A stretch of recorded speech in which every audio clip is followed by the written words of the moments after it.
நீங்கள் பார்க்கக்கூடிய இந்த காட்சி நந்தி மண்டபம் என்று சொல்லப்படுகிற இடம். இந்த மண்டபத்தில் ஸ்டீலில் தான் 4 தூண் அமைத்து மரத்தினால ஒரு கூரை போல வச்சிருந்தாங்க. அந்த இடம் முழுமையாக அந்த ஸ்டீல் எடுத்துட்டு கல் மண்டபமே அமைய பெற்றிருக்கிறது. இந்த காட்சியில் பார்க்கலாம். இது அந்த ஸ்டீலை எடுத்துட்டு கல் மண்டபம் அமைய பெற்றிருக்கிறது நந்தியம்பெருமான் இருக்கிற இடத்துல.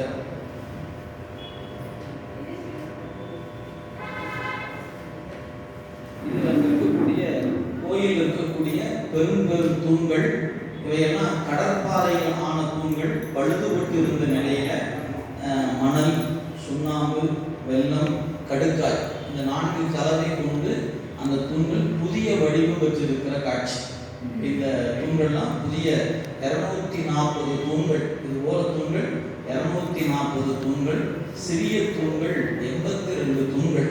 அத்தனை வேலை நிறைவு செய்யப்பட்டிருக்கிறது.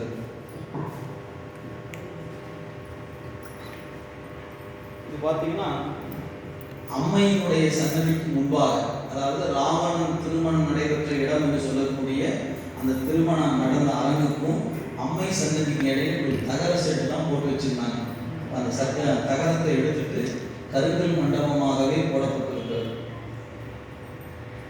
3 தூண்கள் நிறுத்தி முழுக்க கருங்கல் மண்டபமாக அமைய பெற்றிருக்கிறது. அதே மாதிரிதான் மரகத நடராச பெருமானுக்குள்ள சன்னதியில கலர் ஷீட் போட்டு வச்சிருந்தாங்க.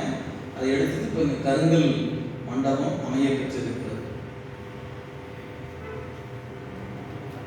தூண்கள் வேலைக்கு முன்னாடி எப்படி இருந்தன அப்படின்னா சிதைந்து போய் தான் இருந்தது தூண்கள். நீங்க பார்த்தீங்கன்னா தெரியும். அந்த சிதைந்து இருந்த நிலையில அவையெல்லாம் புதிய பொலிவுகள் பெற்று இருக்கிற காட்சி.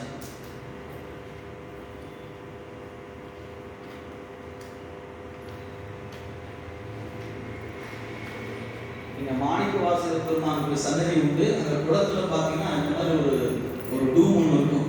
அது சிதைந்து போய் இருந்த டூம் இப்போ வண்ணம் பூசப்பட்டு இருக்கிறது. இந்த வண்ணம் இப்போ தூண்கள் எல்லாவற்றுக்கும் செய்கிறோம்.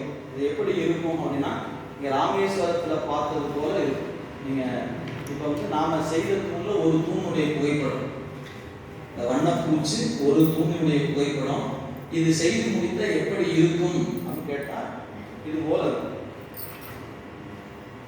கீழே இருக்குது ராமேஸ்வரம். இந்த ராமேஸ்வரத்தில் நீங்கள் பார்க்கக்கூடிய காட்சி போல உத்தரவோச மங்கையில் போனீங்கன்னா வரிசையாக தூண்கள் இருக்குது. மேலே இருக்கிறது நம்ம வேலை செஞ்சிருக்கிற இடம். நம்ம பெயிண்ட் பண்ணலை, இப்போ தான் பெயிண்டிங் ஆரம்பிச்சிருக்கிறாங்க. அந்த பணிகள் நடைபெற்று கொண்டு இருக்கின்றன. இந்த வேலை முடியும் போது இந்த மண்டபம் இது போல இருக்கும். இதெல்லாம் மங்களநாதர் கொடுத்த கருணை. அடுத்தடுத்து பணியை கொடுத்து கொண்டே இருக்கிற திருவருள். நீங்கள்லாம் கூட இருக்கிறீங்க, எல்லாம் செய்துட்டே இருக்கோம். நன்றி, வணக்கம்.